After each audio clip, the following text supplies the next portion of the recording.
Hello sweet hearts, welcome to the Mansheri vlogs. ఈరోజు delicious chicken pickle recipe తెలుసుకుందాం. వచ్చేసాయండి. Let's get into the video. దానికి కావాల్సిన స్పైసెస్కి చెక్క, లవంగ, మెంతులు, జీలకర్ర, ఆవాలు, ధనియాలు, స్టార్ ఎనీస్, ఇంకా ఇలాచి. ఇవన్నీ ధనియాలు ఒక హాఫ్ కప్ అయితే పావు కప్పు జీలకర్ర, ఇక ఆ తర్వాత అలా తగ్గించుకుంటూ ఒక టీ స్పూన్ వరకు మనము ఈ ఇంగ్రీడియంట్స్ని తీసుకొని వీటిని డ్రై రోస్ట్ చేసుకోవాలి. సుమారు మనకి ఇదంతా కలిపి ఒక కప్ వస్తే సరిపోతుంది. ఇది నేను 1 kg పికిల్కి మీకు చెప్తున్నాను. ఇందులో చూస్తే ఒక 15 మాత్రమే లవంగాలు ఉన్నాయి, స్టార్ అనీస్ ఒక 4 ఉన్నాయి.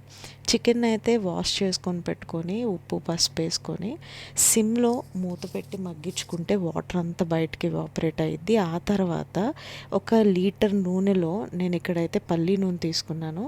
చికెన్ని వేసి మీడియం టు లో ఫ్లేమ్కి అడ్జస్ట్ చేసుకుంటూ మనం దాన్ని ఇట్లా ఫ్రై చేసుకోవాలి. చాలామంది హై ఫ్లేమ్లో పెడతారు. దానివల్ల ఏమవుతుందంటే చికెన్ పీస్ గట్టిగా అయిపోయి రబ్బరీ టెక్స్చర్లో ఉంటుంది, తినడానికి కష్టం. అలాగే ఒక 2 table spoons of ginger garlic paste fresh తీసుకున్నాను.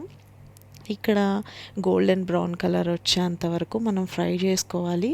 కొంచెం చికెన్ కలర్ మారుతుంది అన్నప్పుడే మనం వేస్తే పూర్తిగా చికెన్ ఒక కలర్లోకి అదొక కలర్లో కాకుండా ఉంటుంది.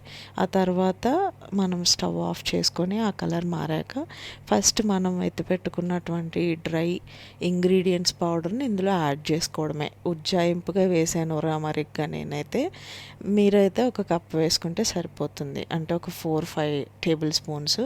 ఇక్కడ 100 గ్రామ్స్ ఆఫ్ కారపొడి నేను తీసుకున్నాను, చిల్లీ పౌడర్.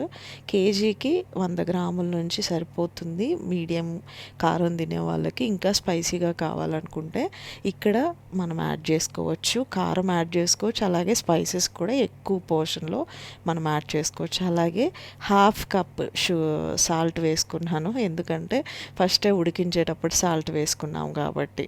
ఆ తర్వాత మనకి ఇలా చూస్తే కొంచెం లూజ్గా ఎక్కువగా గ్రేవీగా అనిపిస్తుంది, కానీ ఒక 1 hour 2 hours పక్కకి పెట్టేస్తే అది దగ్గరకు వచ్చేస్తుంది అనమాట.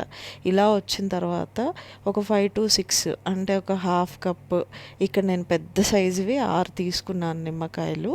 వాటిలో మనము ఇట్లా స్క్వీజ్ చేసి ఆ జ్యూస్ని ఇక్కడ యాడ్ చేసి పక్కన పెట్టేయటమే. ఎంతో డెలీషియస్ టేస్టీగా ఉండే చికెన్ పికిల్ రెడీ. ఇదైతే 4 to 5 months మంచిగా ఉంటుంది. ముక్క కూడా చాలా టెండర్గా అనిపిస్తుంది. ట్రై చేసి